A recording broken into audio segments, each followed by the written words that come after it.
அஸ்ஸலாமு அலைக்கும் வரஹ்மத்துல்லாஹி வபரகாத்துஹு. அன்பார்ந்த ஓஹச் இஸ்லாம் சேனல் நேயர்களே, எல்லாம் வல்ல ஏக இறைவனுடைய அன்பும் அருளும் நம் அனைவர் மீதும் என்றும் நிலவட்டும்.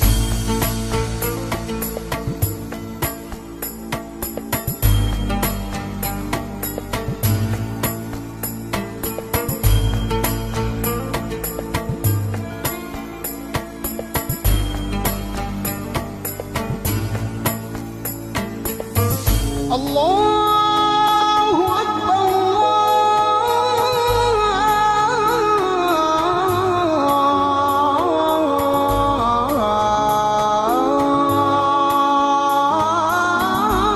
அல்லாஹு அக்பர். வழிகாட்டும் வான்மறை என்ற சிறப்பான இந்த தொடரில் இன்றும் உங்களை எல்லாம் சந்திப்பதில் மகிழ்ச்சி. அன்பானவர்களே, நபிகள் நாயகம் ஸல்லல்லாஹு அலைஹி வஸல்லம் அவர்களை சந்திக்க அப்துல் கைஸ் என்கின்ற கோத்திரத்தினர் குடும்பத்தினர் வந்திருந்தார்கள் மதீனாவுக்கு. ஒரு பெரும் கூட்டமாக அவர்கள் வந்தார்கள். நபிகள் நாயகம் அவர்களை சந்தித்து அவர்களுடைய கரம் பற்றி இஸ்லாத்தை தழுவிடவும் அவர்களுடைய நல்லுரைகளை நேரில் கேட்கவும் வேண்டும் என்பது அவர்களுடைய விருப்பம், ஆசை. இதற்காக அவர்கள் மதீனாவுக்கு வந்திருந்தார்கள். மதீனாவுக்கு வந்து சேர்ந்த அந்த குழுவினர் நபிகள் நாயகம் ஸல்லல்லாஹு அலைஹி வஸல்லம் பள்ளிவாசலிலே இருக்கின்றார்கள் என்று கேள்விப்பட்டு அவசரமாக மூட்டை முடிச்சுக்களை எல்லாம் ஆங்காங்கே அவர்கள் ஒதுக்குப்புறமாக வைத்துவிட்டு விரைந்து ஓடுகின்றார்கள். அந்த கூட்டத்தில் ஒருவர், அவருடைய பெயர் அஷஜ் பின் கைஸ் என்பது. இந்த அஷஜ் என்பவர் அந்த கூட்டத்தின் தலைவர், அவர்களுக்கு தலைவரே அவர்தான். அவர் எல்லோரோடும் முண்டியடித்து கொண்டு நபிகள் நாயகம் ஸல்லல்லாஹு அலைஹி வஸல்லம் அவர்களை பார்ப்பதற்காக ஓடவில்லை. நேராக சென்றார். இயற்கை உபாதைகளை கழித்து கொண்டார். நிதானமாக தன்னை சுத்தப்படுத்தி கொண்டார். புத்தாடைகளை அணிந்தார். நறுமணங்களை பூசிக்கொண்டார். தன்னை தயார்படுத்தி கொண்டார்.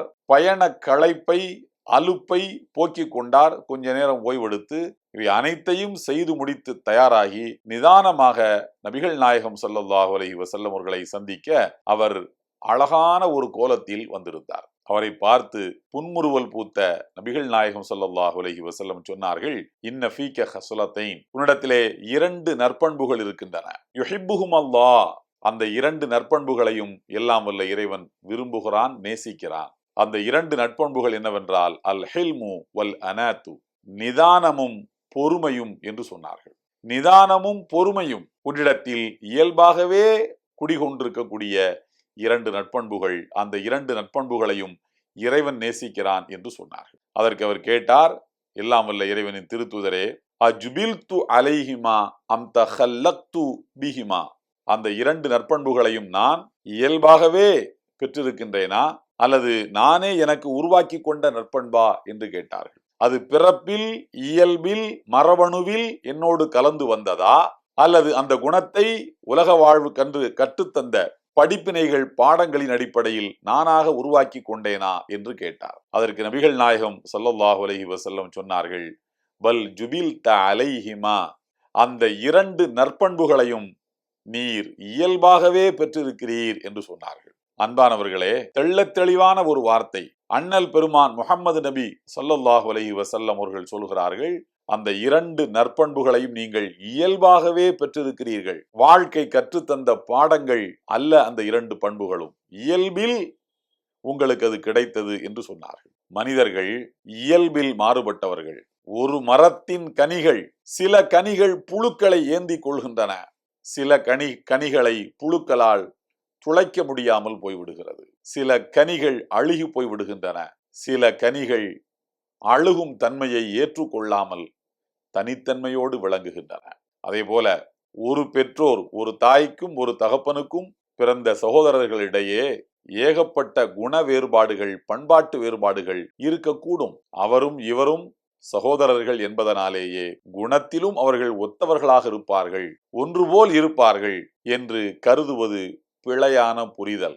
மரத்தின் கனிகளிடையே வேறுபாடு ஏற்படுவதை போல. எல்லாம் வல்ல இறைவன் அருள்மறையாம் திருக்குரானில் 17வது அத்தியாயத்தில் கூறுகின்றான், யார் ஊதாரித்தனம் செய்கிறார்களோ, யார் வரம்பு மீறி செலவு செய்கின்றார்களோ, யார் தேவைக்கு அதிகமாக பணத்தை வீண் விரயம் செய்கின்றார்களோ அவர்கள் ஷைத்தானின் சகோதரர்கள் என்கிறார். ஷைத்தானின் சகோதரர்கள் என்கிறார். இவர்களுக்கு, இப்படிப்பட்ட மனிதர்களுக்கு உடன் பிறந்த சகோதரர்கள் பல பேர் இருக்கலாம், 10 பேர் இருக்கலாம், 7 பேர் இருக்கலாம், 5 பேர் இருக்கலாம். ஆனால் இவன் ஷைத்தானின் சகோதரன், மனிதர்களின் சகோதரன் அல்ல. ஒரு மனிதன் தன்னுடைய குணத்தாலும் தன்னுடைய பண்புகளாலும் அவன் யாருடைய சகோதரன் என்று பார்க்கப்படுகின்றானே அன்றி பிறப்பால் அவன் யாருடைய சகோதரனோ அதே குணத்தோடுதான் அவன் இருப்பான் என்று நினைப்பது பிழை.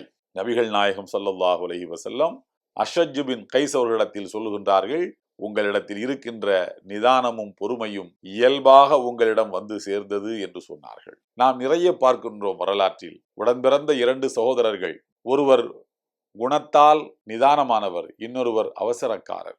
ஒருவர் பொறுமையாளர், இன்னொருவர் கோபக்காரர். ஏன் வரலாற்றில் ரொம்ப தேட வேண்டாம். ஆதி மனிதர் ஆதம் அலைஹிஸ்ஸலாம் அவர்களுடைய பிள்ளைகள் ஹாபீல் காபீல் இருவரையும் பாருங்கள். இருவருக்கிடையிலே ஒரு தகராறு, ஒரு சண்டை. அந்த சண்டையில் காபீல் என்பவர் ஹாபீல் என்கிற தன்னுடைய உடன்பிறந்த சகோதரரை கொலை செய்வதற்கு ஆயுதங்களை தூக்கி கொண்டு வருகின்றார். அப்போது கொல்லப்பட்ட ஹாபீல் என்பவர் கொல்லப்படுவதற்கு முன்னால் கொலையாளியான தன் சகோதரனை பார்த்து சொல்கின்றார், லயும் வசத்த இலைய எதக்கலி தக்குத்துலனி மா அனபி பாசித்தி எதிய இலைக்கலி அக்குத்துலக்.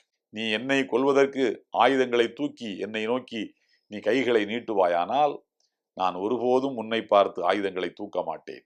ஏனென்றால் இன்னி அகாஃபுல்லாஹ ரப்பல் ஆலமீன், நான் அகிலங்களின் இறைவனாம் எல்லாம் வல்ல இறைவனுக்கு அஞ்சுகிறேன் என்று சொன்னார்கள். அதனுடைய அர்த்தம் என்ன? உனக்கும் இறைவன் அவன்தான், அந்த இறைவனை நீயும் அஞ்ச வேண்டும். அஞ்சுவதற்கு பதிலாக இறைவனை மறந்து உடன்பிறந்த சகோதரன் என்றும் பாராமல் மன இச்சைக்கு அடிமையாகி உன் விருப்பம் நிறைவேறவில்லை என்பதற்காக கிளர்ந்தெழுந்து வருகின்ற ஆழ்மன ஆணவத்தை அடக்க தெரியாமல் நீ அந்த ஆணவம் தருகின்ற உணர்வில் ஆட்டம் போடுவாயானால் இறைவனை மறக்கிறாய் என்று பொருள். நீ இறைவனை மறக்காதே, நான் இறைவனை மறக்கவில்லை, இறைவனுக்கு அஞ்சுகிறேன் என்று ஹாபீல் சொன்னதாக அருள்மறையாம் திருக்குரானில் எல்லாம் வல்ல இறைவன் எடுத்துரைக்கின்றார். எனவே அன்புக்குரியவர்களே, எல்லாம் வல்ல இறைவன் நமக்கு கற்றுத்தருகின்ற பாடமும் படிப்பினும் என்னவென்று சொன்னால், இந்த வசனமும் அண்ணல் முஹம்மது நபி ஸல்லல்லாஹு அலைஹி வஸல்லம் அவருடைய சொற்களும் கற்றுத்தருகின்ற பாடம் என்னவென்று சொன்னால், பிறப்பால் ஒரு தாய் ஒரு தகப்பனுக்கு பிறந்த சகோதரர்களிடையிலே குணங்களில் ஏகப்பட்ட வேறுபாடுகள் இருக்கலாம், ஏகப்பட்ட வித்தியாசங்கள் இருக்கலாம். எனவே வாழ்க்கையில் நாம் பழகுகின்ற மனிதர்களை பார்த்து பழகுங்கள், நட்பு கொள்ளுகின்ற போது பார்த்து நட்பு கொள்ளுங்கள் என்பதுதான் இந்த செய்தி நமக்கு கற்றுத்தருகின்ற பாடம். எல்லாம் வல்ல ஏக இறைவனின் அன்பும் அருளும் நம் அனைவர் மீதும் என்றும் நிலவட்டும். இந்த வீடியோ உங்களுக்கு பிடிச்சிருந்தா லைக் பண்ணுங்க, ஷேர் பண்ணுங்க, கமெண்ட் பண்ணுங்க.